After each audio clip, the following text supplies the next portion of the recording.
نہیں فرماتے.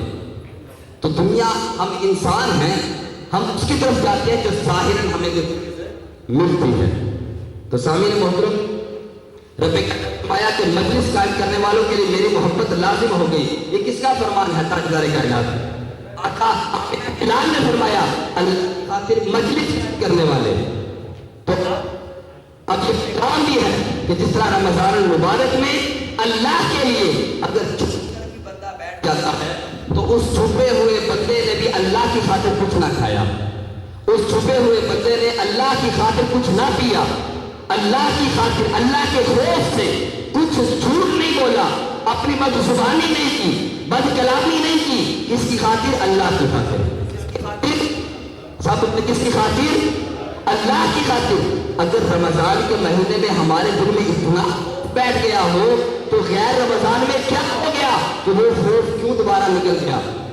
ہمیں رمضان کے مہینے میں بھی, اور یہ حدیث کہ اللہ کی خاطر, اللہ کی محبت کی خاطر مجلسیں قائم کرنے والوں کے لیے یہ حدیث مبارکہ فقط رمضان کے مہینے تھی. یہ حدیث مبارکہ فقط رمضان کے مہینے نہ تھی, یہ حدیث مبارکہ ساری زندگی کے لیے ہے. جب تک سورج مشرق سے نکلتا رہے گا, مغرب میں غروب ہوتا رہے گا, تب تک کے لیے آقا دو جہاں کا فرمان ہے جو اللہ کی محبت کی خاطر مجلسیں قائم کرتے رہیں گے, رب کائنات ان پر اپنی محبت کو واجب قرار دے دے گا. محترم, ہم عبادت کرتے ہیں اللہ کی خاطر, صدقہ خیرات کرتے ہیں اللہ کی خاطر, فطرانہ دیتے ہیں اللہ کی خاطر, سجدہ کرتے ہیں اللہ کی خاطر. جب سب کچھ ہم نے خدا کی خاطر کیا تو فقط وہ رمضان کے مہینے میں قید کیوں کر دیا؟ ہمیں اعلانات کرنے پڑتے ہیں, جناب والا ہر ہفتے کو محفل ہو رہی ہے, مکی مسجد میں ضرور آنا. ہمیں دعوت دینی پڑتی ہے, ہر ہفتے کو آئیں جناب والا مکی مسجد میں محفل نعت ہو رہی ہے, محفل ذکر ہو رہا ہے. مکی مسجد منہاج القرآن الحسینہ میں ہر ہفتے کو رمضان المبارک میں تو نہیں مگر باقی تمام مہینوں میں محفل ذکر ہوتی ہے. ہر ہفتے والے دن محفل ذکر میں کیا ہوتا ہے؟ تلاوت ہوتی ہے. تلاوت کس کی بولیں؟ اللہ کی. تلاوت اللہ کے کلام کی. محفل نعت آقا کی شان بیان کی جاتی ہے. آگے کیا پڑھے؟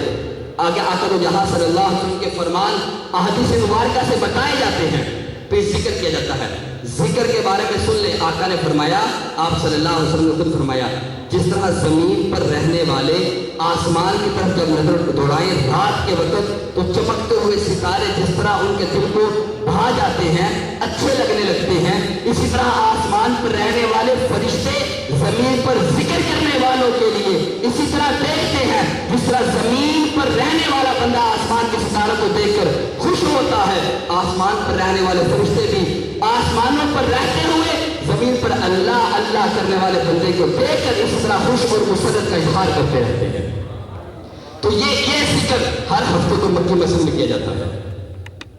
تو یہ پیغام بھی ہے کہ اللہ اور یہ نمازیں, اللہ کا ذکر, اللہ کی خاطر جھوٹ سے بچنا, اللہ کی خاطر عبادات کرنا, خدا کی رضا کی خاطر نفرتوں کو دور کر دینا.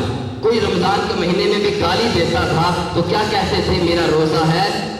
میں گالی کا جواب گالی سے نہیں دیتا.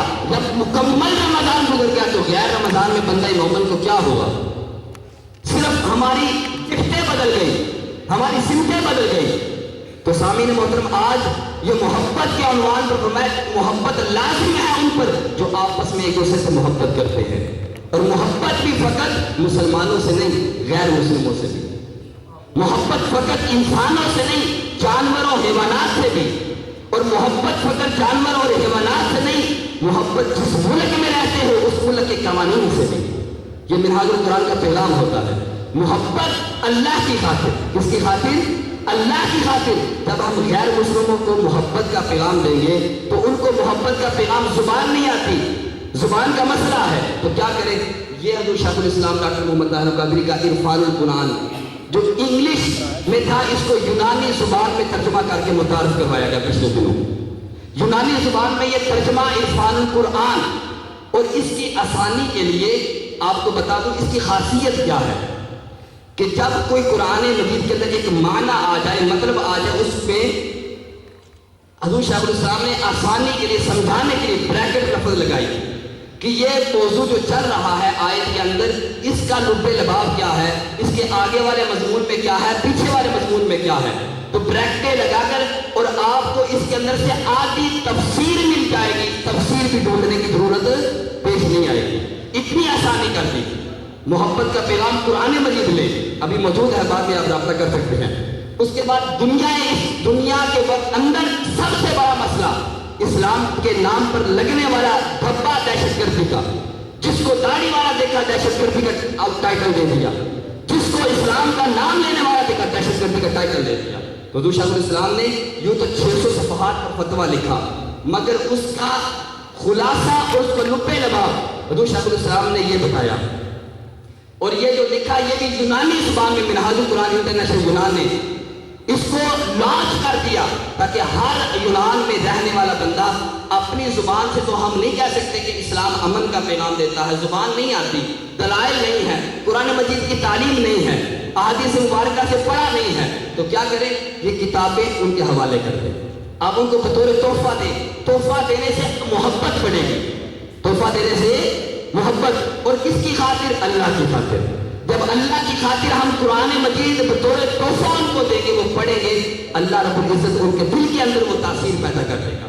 اور دہشت گردی کا جو الزام لگاتے ہیں ان کے لیے گریکی زبان میں فتویٰ ہے حضور شیخ الاسلام کا.